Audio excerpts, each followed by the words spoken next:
And it is my pleasure to welcome you, firstly, to this session on government innovations in evaluation.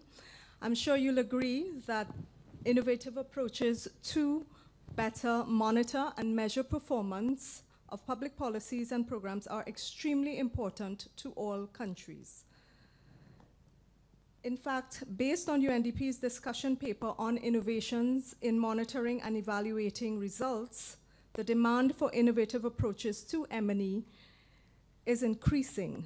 And this is due to several factors, such as the need for faster and more flexible M&E systems, the need to measure more quickly and easily intermediate outcomes of development projects and programs, increased demands by civil society for greater accountability, and we've been talking a lot about that and how we report on what we're doing and how we track and measure the changes that are occurring as a result of our programs.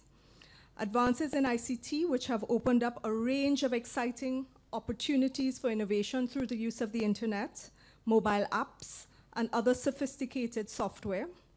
And then finally, the increasingly complex and dynamic social, economic, ecological, and political contexts in which projects are being executed. No single M&E method can adequately analyze and capture the interactions among all these different factors. Moreover, governments across the globe are grappling with myriad challenges, as you know, and as we've been discussing over the last 3 days. And these include reductions in national budgets, particularly for energy-based economies, heightened risks of climate-related disasters, rising food prices, and a pressing need to ensure the adoption of policies that will promote inclusive growth while at the same time protecting our planet. So the need to achieve more with scarce resources, particularly in developing countries, as well as highly vulnerable SIDS, small island developing states, has further intensified the focus on good governance, getting best value for money, and the role of evaluation policies and practices in improving development effectiveness.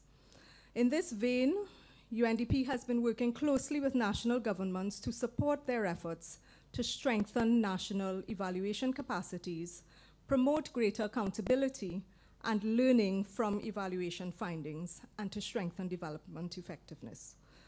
So we are all here today because we're interested in hearing more about some of the nationally driven, homegrown, innovative approaches of specific countries, which could give us ideas on how to adopt new initiatives or adapt new initiatives to our various contexts, and what innovative features we could also introduce into existing programs that could enhance and help us better understand what has worked, where, and why. So to take us on this journey, we have with us 5 very knowledgeable and experienced panelists from diverse geographic regions. Allow me to introduce them. Firstly, we have Mr. Nadeem Javaid, Chief Economist in the Planning Commission and Ministry of Planning and Development from Pakistan. Mr. Alagie Fadera, Director of Development Planning, Ministry of Finance and Economic Affairs of Gambia. We also have with us Mr. Mahdad Mohammed, Director of Governance, Ministry of General Affairs and Governance of Morocco. Ms. Oksana Movchan, Advisor to the Administration of the President from Ukraine. And Ms. Cristina Magro, Senior Education Expert from Brazil and Board Member of the International Development Evaluation Association. So thank you, panelists, for being here with us today to share your knowledge and experience. So to maximize our time together, I'd like to proceed with the first presentation. Please join me in welcoming Mr. Let me get the names right, just one second. Yes. Mr. Nadeem Javaid from Pakistan. First of all, I'm thankful to the organizers for giving me this opportunity to share some of the findings of a research study that was conducted in Asian context. So, presentation is structured in a way that first I'm going to introduce you with the topic and the then motivation and the literature review, then some methodology, and of course, due to the paucity of the time, I will not be able to explain at length, but give you some idea that what kind of methods we use to find out the results. Then some discussion about results and the conclusion of the talk. So,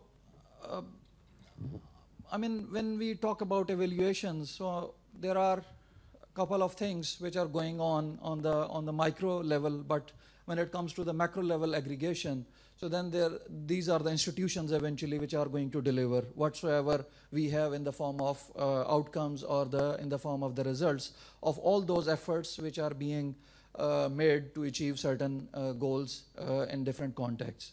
So institutions are defined as rules of game in society and the humanly devised constraints which shape, in fact, human interactions.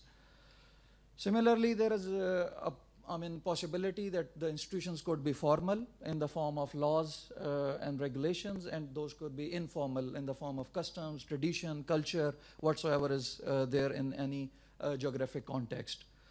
And similarly, there is a wide consensus on this that the good institutions play a pivotal role in lowering the transaction costs, ensuring contract enforcement, protecting the property rights, enhancing the productivity, and providing the level playing fields to the economic agents in any economic settings.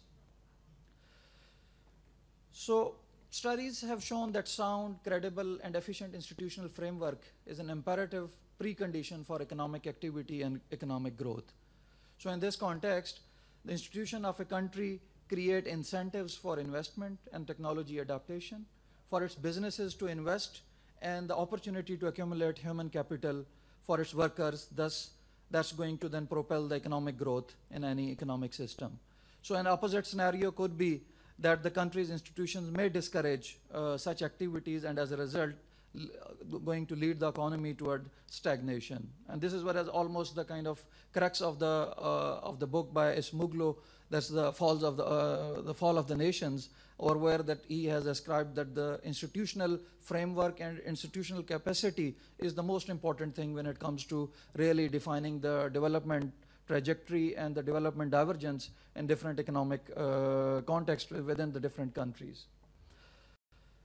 So, I mean, having this context, the motivation was that Asian economies have very diverse background in terms of current state of economic growth, national capabilities, institutional architecture, and then socio-cultural norms, and particularly the military role in the politics, and then the colonial legacy they have had in inheritance. So, therefore, the primary objective of the study was to construct a comprehensive indicator that's going to give an indication about the institutional quality in the different Asian economies, and then to use this indicator and then evaluate that what are the important factors in economic settings, and particularly when it comes to the reforms that the different countries are going to have some different initiatives, and they are reforming their institutional structures, they are enhancing their capabilities with the passage of time. So with this evolution, how different factors are then going to impact this institutional quality in the sample of our countries. So existing literature lists a number of factors which could be the potential determinants of the institutional quality of the economic system, which are, first of all, is the international openness. Because once the economy is going to liberalize, is going to open its borders for international trade, for international investments, so then eventually it is going to create a competitive environment within that economic system. So according to a study by Rajan and Zingals, that the openness of a country to external trade and finance has the potential to erode the resistance of the local political elite to modernization. So eventually this, it means any policies or reforms in this context would have an impact on the institution quality of the countries. Similarly, there is educational level, and the efficiency of the taxation system has also very strong impact on the institutional quality.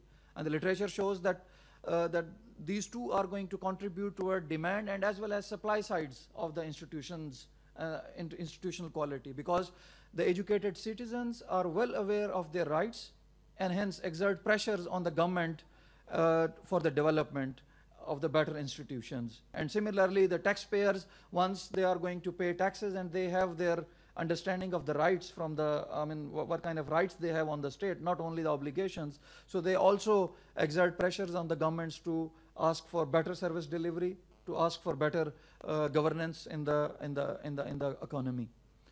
So on the contrary, foreign aid dependence or indebtedness has, is negatively correlated with the institutional quality, because once you have an option to borrow easily from international markets, then there is a less pressure on the government to create the robust and efficient taxation system within the economy. And eventually, once this level of indebtedness is high in economies, so over there the institutional quality is also very, very low. This is what the different studies have shown. Similarly, the colonial legacy is a very important contributor. So according to this 2001 article by Smuglu, the economic institutions of the society depend on the nature of the political institutions and the distribution of the political power in the society. So they have recognized that in a large number of colonies, especially in Asia, European powers set up the extractive states. So therefore, the institutions of this region did not introduce much protection for the private property and did not provide the checks and balances against the governments. So these checks and balances are in the constitutional and in the legal settings. How many checks and balances on the judiciaries on the executives, and executives on the administration have? If you have more number of checks and balances, then eventually it's better to, that's going to contribute toward the improvement in the institutional quality. Similarly, the military dictatorships have also very important context. So according to this study by Smuglu, once again, they explain the phenomena that how military poses a threat to the nascent democratization process in the developing economies. And another study by Hernandez et al. Has documented the evidence of veto influence of military in political and economic decisions in Philippines. And similarly, a study by Aisha Siddiqa in 2007 that highlights that how military has become a very much a kind of more than the policy instrument in the countries, particularly in developing context, and then specifically Pakistan, and then Turkey, over where that the military has gained the institutionalized role in the policy making, and then it has implications for the institutional quality. So having this literature review, we can easily postulate this hypothesis that according to this review of literature, basic claim is that an increase in the level of international openness, education of the level of population, and the taxation collection or the efficiency of the taxation system and the checks and balances over the political elite, while a decrease in the foreign aid or the debt, and then the military's expenditure, that's a proxy for the military's influence on the national economic settings, should have the potential to improve the institutional quality of different economic systems, whereas controlling for the colonial legacy and some other variables. So, having this, we went for, there is a possibility to, have the indicators on all these dimensions are available since 1984 to 2007. This is the data which was available from the International Country Risk Guide, and we used for 11 Asian countries. We started the analysis with 33 countries, but eventually the limited availability of the data has restricted us. We could not go beyond 11 countries. So these are the kind of indicators which are there in the International Country Risk Guide. And if you look at, then the government stability is already derived from 3 different distinct variables, like government unity, legislative strength, and the popular support. Then we have socioeconomic conditions, which are going to be derived from the unemployment rate in the economy, consumer confidence, and the poverty levels in the economy.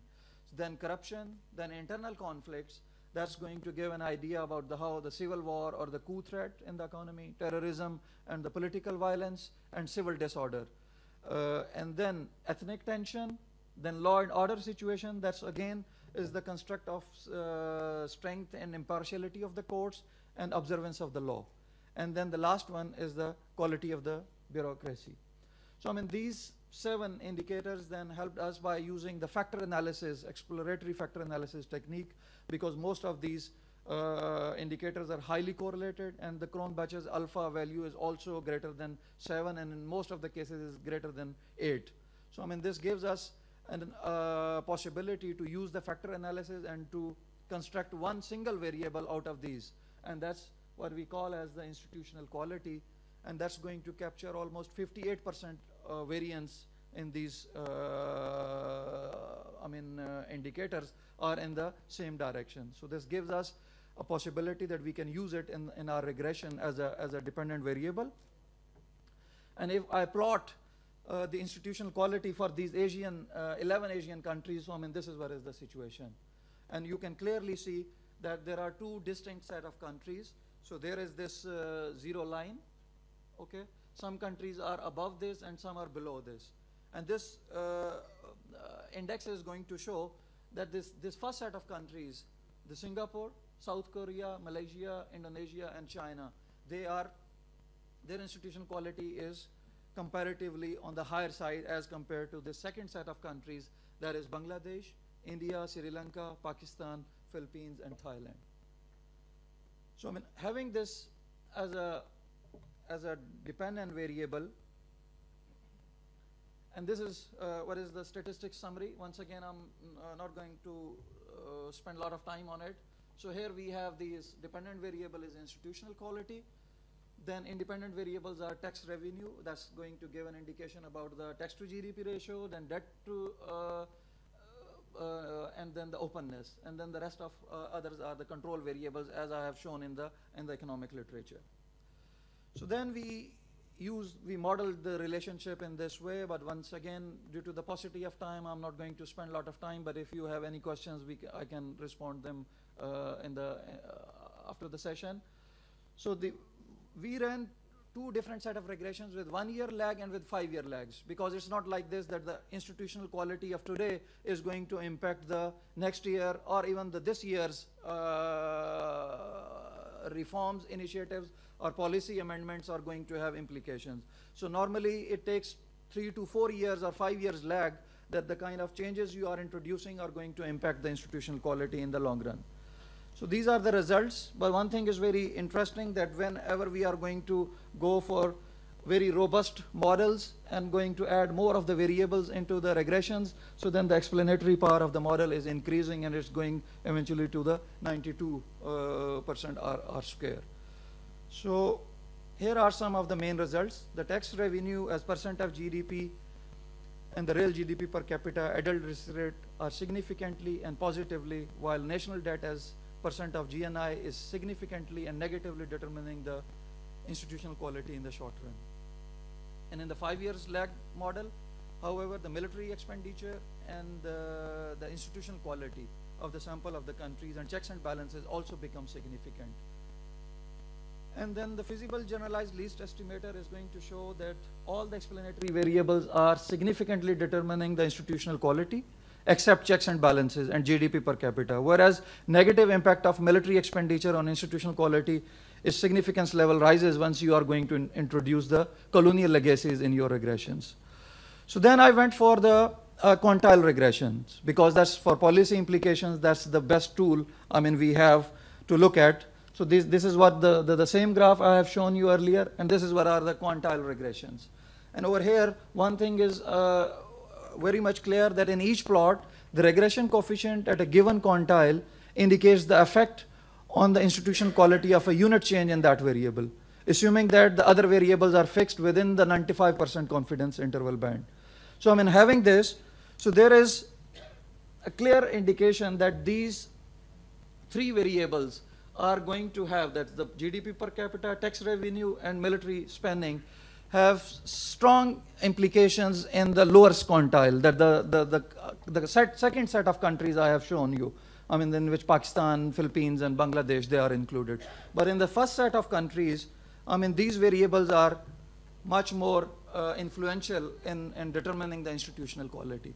So this means that if I'm going to conclude the whole discussion, so then the overall results could be interpreted that level of institutional development itself is an important precondition to evaluate the impact of different influencing variables upon institutional quality.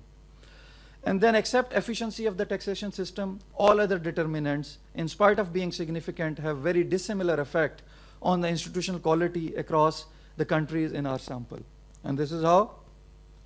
That the quantile analysis implies that an increase in GDP per capita, efficiency of the taxation system, and a decrease in military expenditure have better potential to enhance the institutional quality in Bangladesh, India, Sri Lanka, Pakistan, Philippines, and Thailand. Whereas the decrease in indebtedness and an increase in the level of education, international openness, and efficiency of the taxation system have better potential to enhance the institutional quality in Singapore, South Korea, Malaysia, Indonesia, and China. So, I mean, a notable fact is that adult literacy rate, that's education, is not going to have any potential to influence the institutional quality in lower quantiles. This is very paradoxical. So, I mean, according to us, this implies that the syllabi and the methodologies being used to impart education in these second set of countries are perhaps not yielding results. So therefore, such countries should re-examine and refurbish their education systems to make them deliverable. Otherwise, I mean, that's not going to have any implications as far as when it comes to the improvements in the institutional capabilities are concerned. So likewise, international openness has no impact on the institutions of the lower quantile, whereas it has great potential to uplift the quality of the institutions in upper quantile. That's the first set of countries.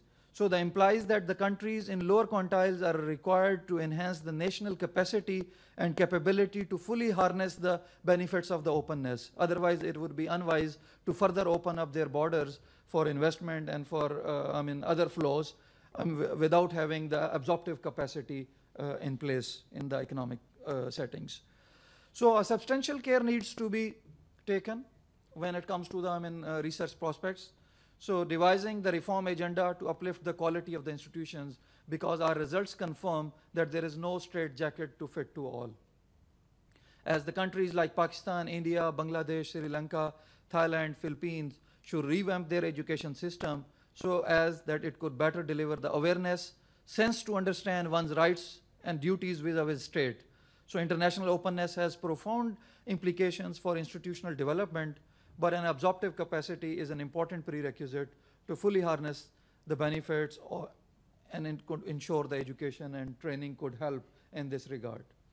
So, but I mean, of course, this last claim is an implied kind of result from our empirical analysis, and it needs further empirical validation in the subsequent studies.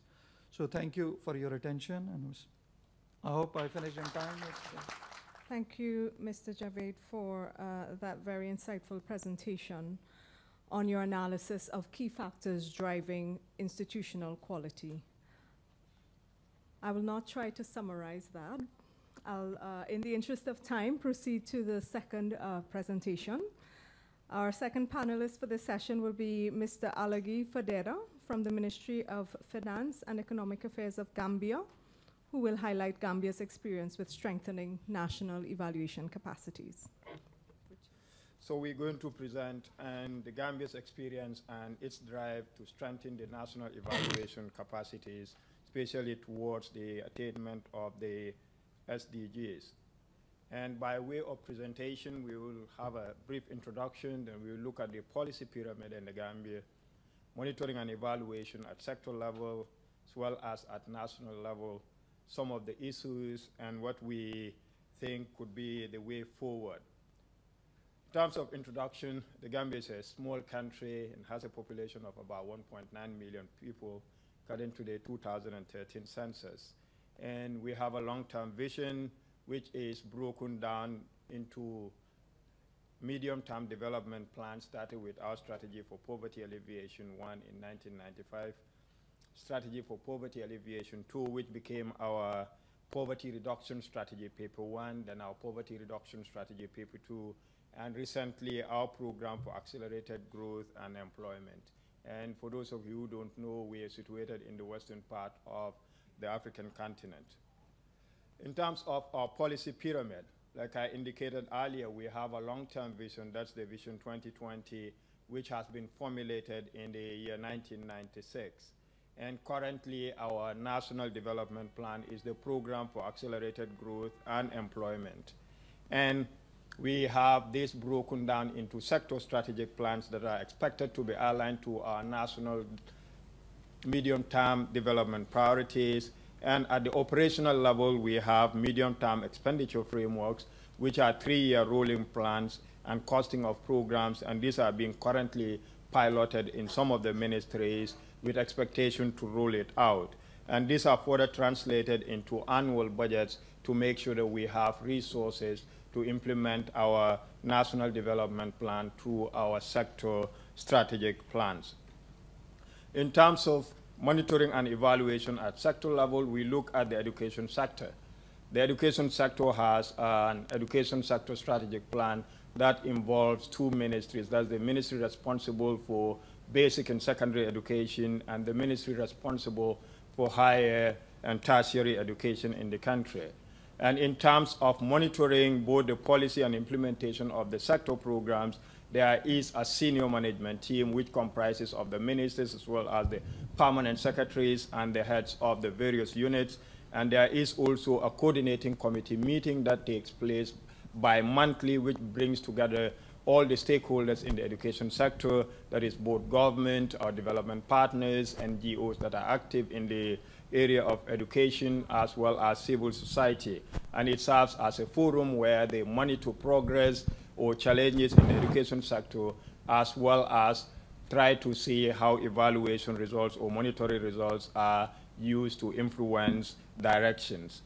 There are also service level agreements from the level of the permanent secretary right down to the directors and heads of units, and this serves as a basis of monitoring performance of staff in the drive towards attaining sector objectives. We also have the Education Management Information System, which is a web-based management information system. This helps to monitor the identified priorities which are under the sector policy. And it collects data on student, teacher, and school-related indicators. And the data is collected at school level as well as at the level of cluster of schools, regional as well as at the national level for the different programs, as well as the initiatives.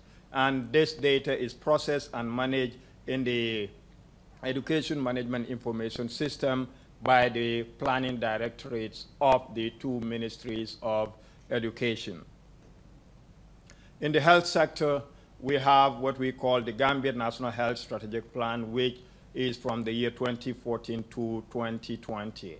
And in terms of institutional arrangements for monitoring and evaluation, you have Cabinet as the overarching institution or body responsible for monitoring and evaluating progress, or at least getting information on evaluation results, as well as the National Assembly, which is the parliament of the country. It's also, like in the education sector, the senior management team, which consists of the permanent secretary, as well as the minister and heads of the different units within the health ministry. The Directorate of Planning and Information coordinates the monitoring and evaluation of the health sector strategic plan, and there is a web-based health management information system which collects data from the health center levels, district hospitals, as well as referral services. And some of the data that is collected include data on disease burdens as well as deaths that are recorded at facility level.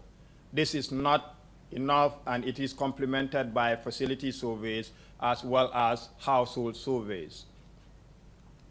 In the agricultural sector, we have the Agricultural Participatory Monitoring and Evaluation Framework, which collects data from the community level as well as the household level, and then at the field or the community level, as well as at the regional, because we have different agricultural regions. All the rural, predominantly rural regions also constitute agricultural regions, and you have agricultural directors for each of these regions with planning staff who also collate the data as well as analyze the data before the data is. And filters into our overall database for monitoring and evaluating our national development plan, which is called the Program for Accelerated Growth and Employment. So at various levels, there are feedbacks as well as there is verification of information to authenticate the veracity of the information that is being collected. Then the monitoring and evaluation at the national level. We say this is hinged upon our medium-term national development plan, which is from the year 2012 to 2015.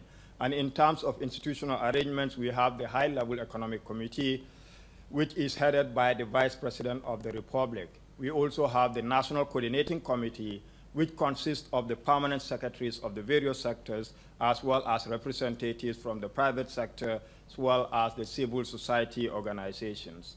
We also have the National Implementation Team, which consists of senior staff members across sectors so that they will serve as a technical body that will be able to use, analyze, as well as synthesize information before it is being passed to the National Coordinating Committee for onward transmission to the high-level economic committee.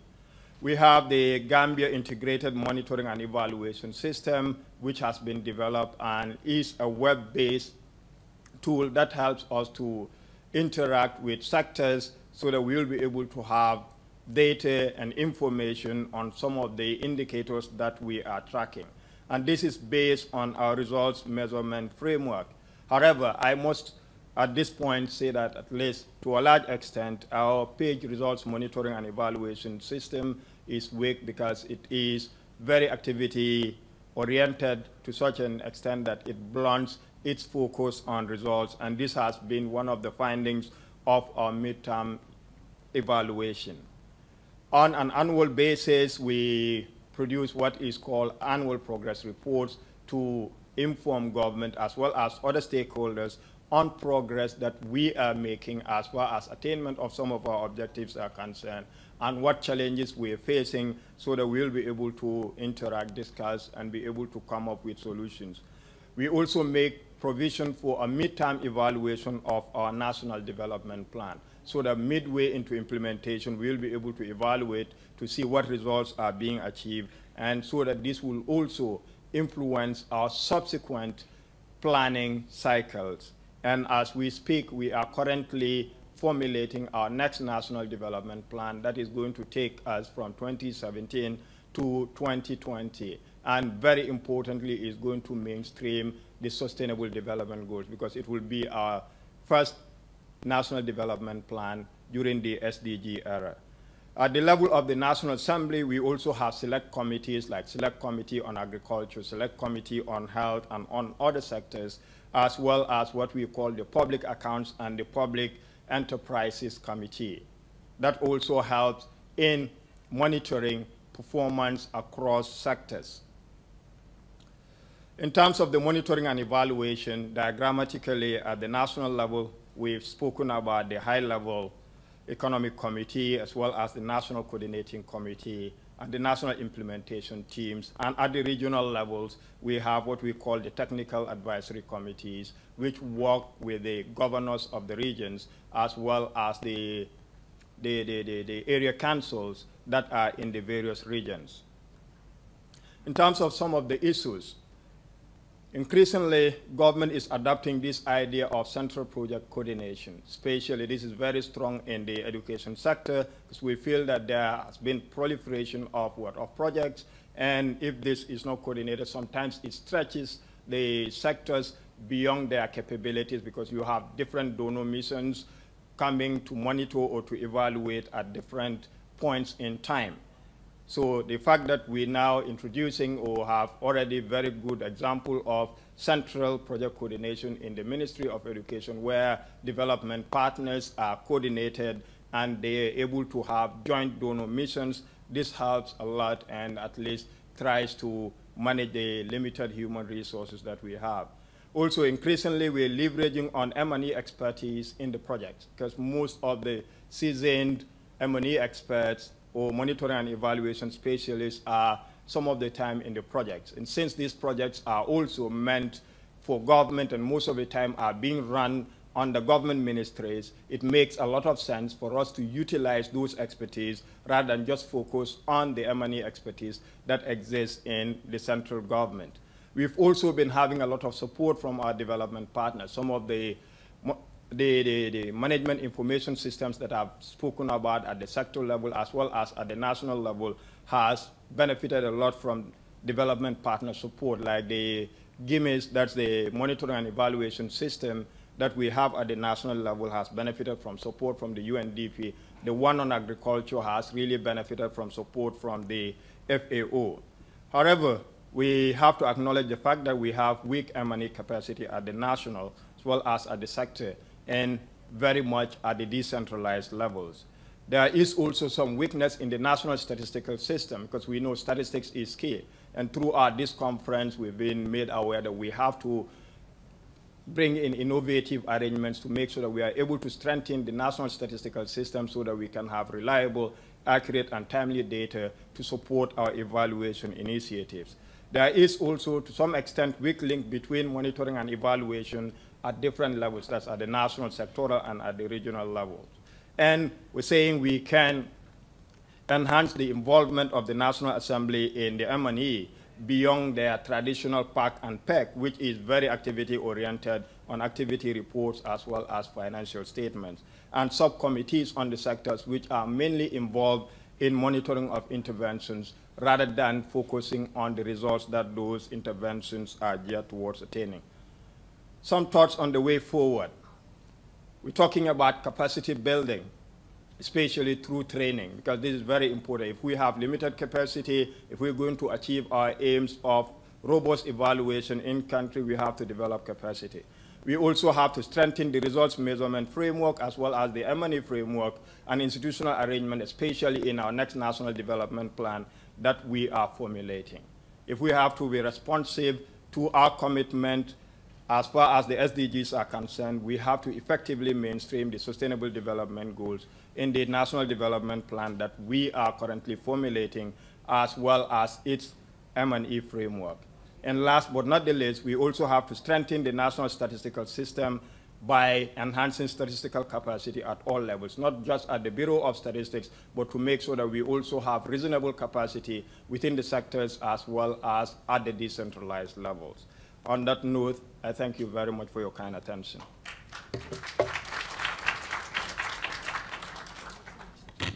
Thank you so much, Mr. Fadera. Indeed, another very interesting example highlighting the emphasis placed by the government of Gambia on building evaluation capacity as a key component of transformation. I would now like to warmly welcome Ms. Oksana Movchan from the Office and Administration of the President of Ukraine, who will be speaking on Ukraine's monitoring framework. Okay, I'm Oksana Movchan. I'm representing here National Reform Council of Ukraine. And I will tell you about the reforms, governance, and monitoring framework that we've created during the last year. So, Ukraine has truly reform agenda, and we developed necessary tools to effectively drive it, to use to develop the rest of them. So the second document is Strategy 2020. It helps us to understand how it looks like. It's the sample for civil service reform. So the scorecard used to answer two questions: what blocks us and how do we fix it? In order to debottleneck the reds, we use three dimensions. The first dimension is that we put for discussion the blocks at the NRC meetings. We also use this to help donor coordination and to get donor support to solve, to debottleneck the red spots. And there is also another dimension is public demand, because all the documents and the system itself, it's public, it's online, and journalists and just experts, civil society, they can address the agenda of the reforms agenda and have their own say. So that's the status of 18 reforms as of the third quarter 2015. So the green color means that the reform is in line with the schedule. Yellow color means that reform is slightly behind the schedule, and red color means that that reform implementation discipline is at risk.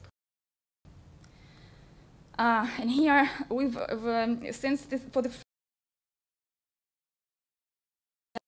great to see that perceive the progress for reforms. The red exclamation mark shows that 2/3 of respondents who took part in the survey done for us by international agency TNS. The two-thirds of respondents negatively perceive the pace of reforms, despite the government reports that everything is fine or everything is green. And this could show us two things: either some of the government plans are not ambitious enough or shallow, or they are poorly communicated. That's actually the web version of scorecards. It's available in the Reforms in UA website. Thank you.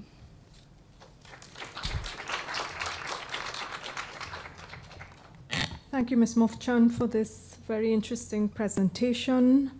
We will now proceed with the next presenter, who is coming from the Ministry of General Affairs and Governance from Morocco, to share his experience with institutionalization of evaluation in public policy. His presentation will be conducted in French. Alors, je voudrais inviter Monsieur Mahdad Mohamed à faire son exposé. Je m'appelle Mohamed Mahdad, directeur de la gouvernance au ministère des Affaires générales et de la gouvernance au Royaume du Maroc. Donc, avant de commencer ma présentation, je tiens d'abord à féliciter les organisateurs pour cet événement très important et aussi le remercier pour l'expérience du Royaume en matière du développement de l'évaluation. Sincèrement, l'expérience du Maroc est très riche, il y a beaucoup de choses à partager, mais vu la contrainte du temps, je vais faire le focus surtout sur le processus d'institutionnalisation de l'évaluation au Maroc. Comme vous avez pu le constater durant les 2 derniers jours, donc on assiste à une prise de conscience à travers le monde de l'importance de l'évaluation dans la consécration des valeurs et principes de la bonne gouvernance. D'abord parce que sur le plan politique, l'évaluation permet de rendre compte aux citoyens sur les réalisations des gouvernements et sur les niveaux en fait, du respect et leurs engagements vis-à-vis du citoyen. Donc c'est très important pour la promotion des valeurs de la transparence et de la reddition des comptes, ce qui est très important dans la consécration du processus démocratique dans un pays. Et sur le plan opérationnel, la pratique de l'évaluation permet de développer en fait la connaissance autour des politiques publiques, de conditions de leur mise en œuvre et de leur niveau d'atteinte des résultats, donc en conséquence dans l'amélioration de l'efficacité et de la cohérence de l'action publique d'une manière générale. Le Maroc, à l'instar de beaucoup de pays, donc, a commencé à s'intéresser au développement de l'évaluation des politiques publiques depuis bien longtemps, c'est pratiquement depuis les années 80. Donc, il a mis l'accent sur 3 aspects essentiels pour développer cette évaluation, qui sont les ingrédients importants pour asseoir un système performant de l'évaluation des politiques publiques. D'abord, le développement d'un système statistique performant, c'est très important. On en a parlé durant ces 2 derniers jours et surtout le matin. Donc, c'est un défi pour les pays pour évaluer les politiques publiques qui sont complexes, de mettre en place des systèmes qui fournissent l'information nécessaire pour l'évaluation de ces programmes, surtout quand il s'agit des programmes de développement qui s'adressent aux populations dans des zones très reculées, donc ce qui nécessite des informations très fines à un niveau très bas, ce qui constitue un défi pour les pays. Ça ne suffit pas parce que disposer d'un système national de statistiques performant ne suffit pas pour effectuer des évaluations. Donc il faut un cadre institutionnel et réglementaire performant qui permet de piloter en fait la pratique de la fonction évaluative. Mais tout ça aussi ne suffit pas parce que le fait de disposer d'un système statistique et d'institutions spécialisées dans le domaine de l'évaluation ne suffit pas parce que s'il n'y a pas une culture en fait, de l'évaluation partagée par tout le monde et les citoyens et les policy makers et le secteur privé aussi. Donc le Maroc a essayé en fait d'agir sur les 3 aspects en même temps. Mais comme vous le constatez sur le dessin, donc, on n'est pas avancé au même rythme sur les différents chantiers. On a réalisé des avancées importantes en matière de mise en place des outils techniques, mais les autres chantiers n'ont pas suivi en même rythme. Il y a des avancées importantes, mais ils n'ont pas suivi en même rythme. Donc, je vais présenter très brièvement sur les 3 différents aspects que ce que nous avons réalisé. Donc, nous avons d'abord mené des efforts importants pour développer un appareil statistique performant qui est maintenant aux normes internationales. Donc, nous effectuons des recensements généraux périodiques, soit le recensement de la population ou bien des entreprises. Pour la population généralement, c'est toutes les 10 années. On effectue des enquêtes structures qui permettent d'établir des comptes nationaux, des enquêtes thématiques, que ce soit sur l'emploi, sur le chômage, sur la consommation et les dépenses des ménages, sur l'emploi informel et ainsi de suite. Il y a des enquêtes aussi sectorielles pour pouvoir suivre la mise en œuvre et le niveau de réalisation des objectifs des plans stratégiques sectoriels. Mais généralement, tout ça, on le trouve dans pratiquement tous les pays. Mais ce qui fait la particularité en fait, du système statistique national au Maroc, c'est on a essayé de développer des outils très pertinents pour pouvoir approfondir en fait des évaluations et le suivi des politiques publiques. J'ai 3 exemples ici à citer, par exemple les comptes satellites. Les statisticiens parmi vous le savent très bien que le cadre central de la comptabilité nationale ne donne pas des indicateurs assez précis pour certains secteurs qui ont un caractère transversal. Je prends par exemple le secteur du tourisme. Quand on consulte en fait, la nomenclature de la comptabilité nationale, on ne trouve pas une branche d'activité qui s'appelle tourisme, on trouve hébergement, restauration, et ce n'est pas tout le secteur touristique, parce que le tourisme, c'est toutes les activités économiques, la restauration, le tourisme, le transport et tout. Donc c'est un touriste, c'est comme un consommateur national, mais avec un comportement particulier. Et donc pour mettre en valeur l'apport de ce secteur dans le développement économique et social du pays, donc nous essayons de développer ce que nous appelons, selon en fait, les recommandations de la Commission des Nations Unies, la division des Nations Unies, la division statistique des Nations Unies, de développer les comptes satellites. Donc c'est de mettre en place à côté du cadre central des comptes qui permettent de mettre en valeur toute la contribution du secteur lourd, de la gouvernance d'une manière générale et l'évaluation des politiques publiques en particulier, à travers donc, la constitutionnalisation donc, de l'évaluation. Donc, à partir de 2011, nous avons donc l'évaluation qui est inscrite au niveau de la Constitution. Reste maintenant à décliner ça au niveau en fait, du cadre institutionnel, effectivement, et de la réglementation nationale. Et donc, ça, c'est un schéma qui est ces étapes que je viens de présenter. Ça a commencé par une prise de conscience de par la suite, en 2005, c'est des tentatives en fait, d'institutionnalisation, surtout avec la création de l'OINDH. Et par la suite, donc ça devient un peu plus fort. Donc on a constitutionnalisé maintenant l'évaluation au niveau de la Constitution. Et maintenant, nous sommes dans la phase en fait et d'optimisation de notre cadre institutionnel. C'est un élément et c'est une opportunité importante à saisir. L'existence d'un just men who beat their woman, okay? Never, and this has been for a while. So there is an important law, and it's the parliamentaries had voted for it, right? Have approved it. It's there. It's working. Men agree with that he would not rape her because she didn't deserve.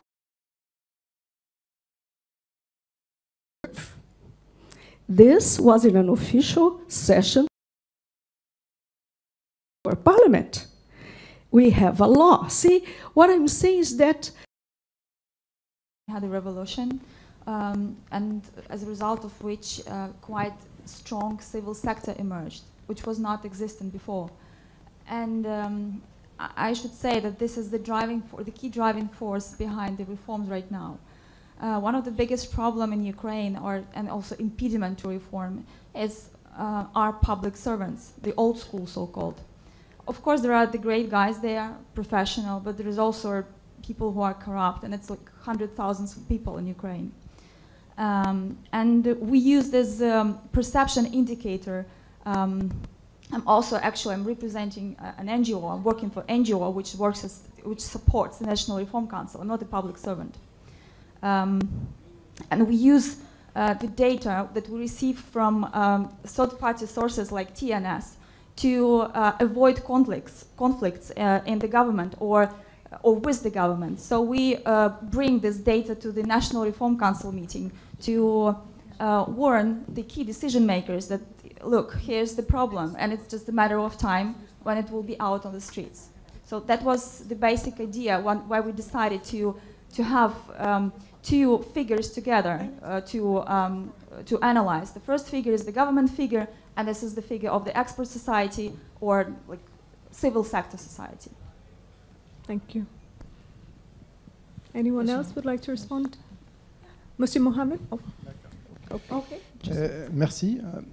Je vais essayer de répondre aux trois questions en même temps. En fait, le Maroc a eu la chance d'organiser, de participer à l'organisation des consultations au niveau des 50 pays qui ont été choisis pour la préparation des ODD. Donc, le Maroc a organisé en fait toute une série de consultations avec l'ensemble des parties prenantes et l'ensemble des catégories de la population, à partir de les institutions publiques, le gouvernement, les parlementaires, le secteur privé, les jeunes, les enfants, les populations pauvres, et ça nous a permis en fait de bien comprendre en fait les aspirations et les besoins de la population. Deuxième chose, ça a coïncidé en fait avec le débat que nous avons mené au niveau de notre pays pour préparer la Charte nationale du développement durable, qui est maintenant adoptée sous forme d'une loi cadre qui est obligatoire et déclinée par la suite sous forme d'une stratégie nationale de développement durable. Donc, ça nous a permis, en fait, puisque ça a coïncidé, d'essayer d'intégrer le maximum possible les indicateurs, les objectifs du développement durable dans notre stratégie nationale de développement durable.